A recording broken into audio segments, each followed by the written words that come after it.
Today I'm going to show you a little bit of how to assemble the circuit on the breadboard for the robot that we are creating. Remember that we have to first of all put together the code, then program the microchip, and then we have to assemble the circuit.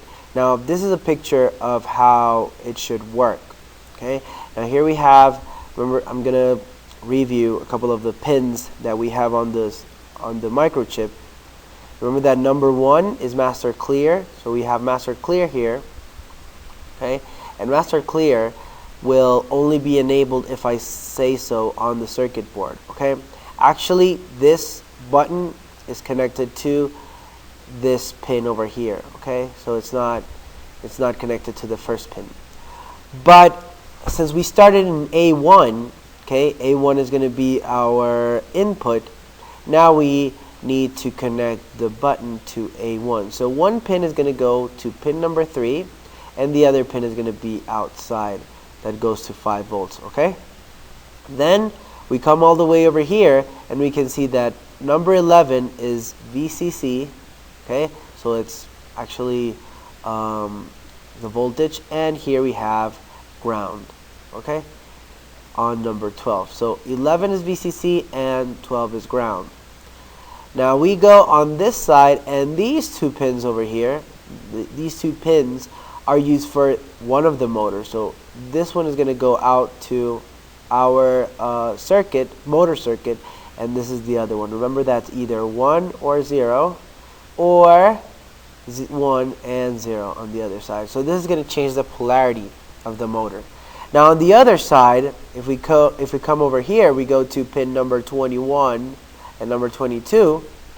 Here we have the output of the other motor. We're going to see it in a couple of minutes how this circuit works. Remember that this is the H bridge that you guys already did, and you created the actual circuit.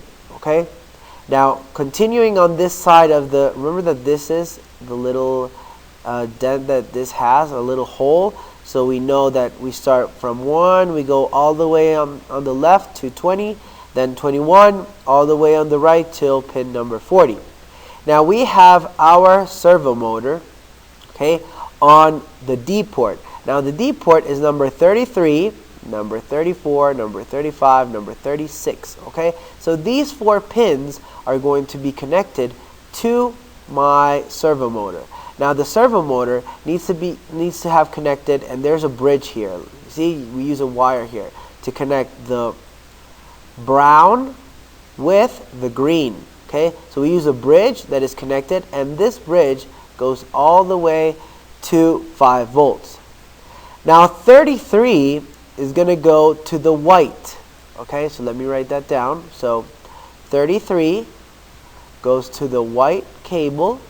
Okay, number 34 goes to the orange. Okay, 35 to the red, to this one, to the red, and number 36 goes to the blue. Okay, so remember that this configuration, the microchip is sending zeros, then he's going to send another 0 here, then another 0 here, then another 0 here, then he's going to go back and do this sequence forever. Okay, so it's important that you follow this sequence, because otherwise the servo motor will not turn properly. Okay, so it's important that pin number 33 goes to white, 34 to orange, 35 to red, and 36 to blue. Okay, and that you have everything well connected. Okay, now we're going to look at the other part of our circuit when we actually make it work. Okay. Okay, so this is the second part of the circuit. Remember that these 2 lines are the outputs from the microchip, from the microcontroller, and it goes to our design, our previous design. Remember that this is an H bridge that is going to change the polarity using a motor that can actually put any voltage different from 5 volts. So here I would place the motor voltage, okay, let's say I'm using a motor that is 12 volts, then this is the separation. I can use a motor that is 12 volts with my microcontroller that is powered with 5 volts if I use this, okay? And here is the motor output. Okay, so each one of you created one of these boards. We're going to use one per each motor.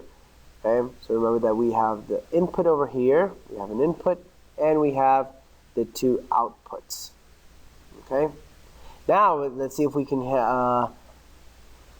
get this, see the video of how it looks, okay, and how it works.